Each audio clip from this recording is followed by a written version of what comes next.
So, ang topic po natin ngayon, yung tungkol po sa Diyos-Diyusan. So, bago po ako mag-umpisa, ilagay po natin yung sinasabi ni Kabornok. Ilagay natin sa screen. Ayan guys. Ano ka na to? Ayan, ang sinasabi po ng dalawang ito. Brother Gabriela, Tumatawa pa sila. ito yung pagkakamali niya.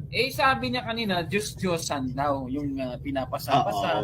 Hindi pala hindi alam ni Yusuf the Vlogger yung definition ng Diyos-Diyosan, kapatid na Gabriel, yan ang masaklap doon. Yun nga eh. Basahin. Sige na nga, paunahan na nga natin. Basahin natin yung 8:4 ng unang Korinto. Ano bang Diyos-Diyosan? Sabi ni Apostol Pablo.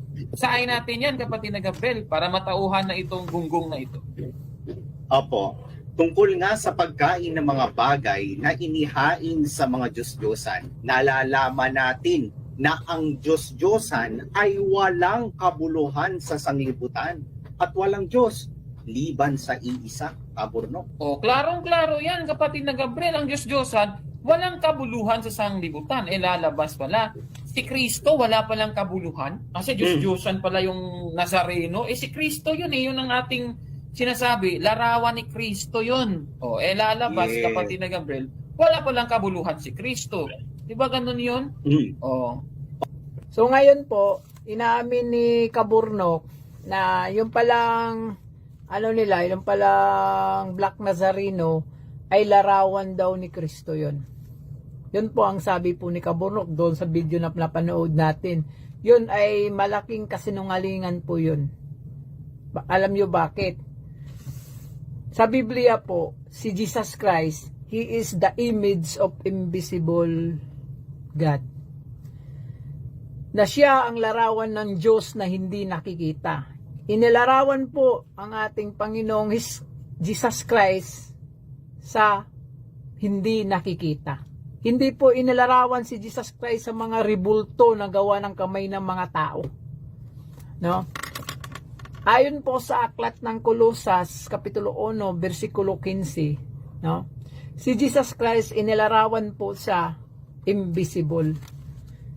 No? Inilarawan si Kristo sa hindi nakikita. Hindi sa mga gawa ng kamay ng mga tao. Ang Diyos-Diyusan po na binabanggit po ng Biblia, tulad po ng Black Nazareno, yan po ang Diyos-Diyusan. No? So, yan po ang Diyos-Diyusan po na binanggit po sa unang Korinto Kapitulo 8 versikulo 4 yung binasa ni Kabornok. Yung Black Nazareno, Diyos-Diyusan po yan. Wala po yung walang kabuluhan yan sa sanglibutan.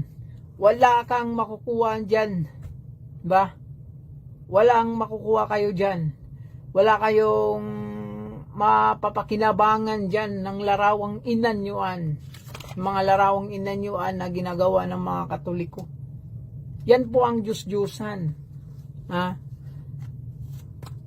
Mali po ang interpretasyon po ni Kabornok na si Jesus Christ ay yung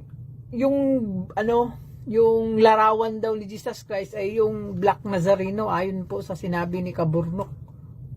Basahin po natin sa aklat ng Juan Kapitulo 20 versikulo 29. Sabi po sa aklat ng Juan, Kapitulo 20, versikulo 29, sinabi sa kanya ni Jesus, sapagkat ako'y nakita mo ay sumasampalataya ka, mapapalad yung hindi nakakakita at gayon may nagsisampalataya. Malinaw po sa sinabi po ng ating Panginoong Hesukristo, sa aklat ng Juan, Kapitulo 20, versikulo 29, sabi niya, mapapalad yung hindi nakakakita at gayon may nagsisampalataya. Malinaw po na sinabi po ng Biblia, mapapalad yaong hindi nakakita sa ating Panginoong Hesukristo, gayon may nagsisampalataya.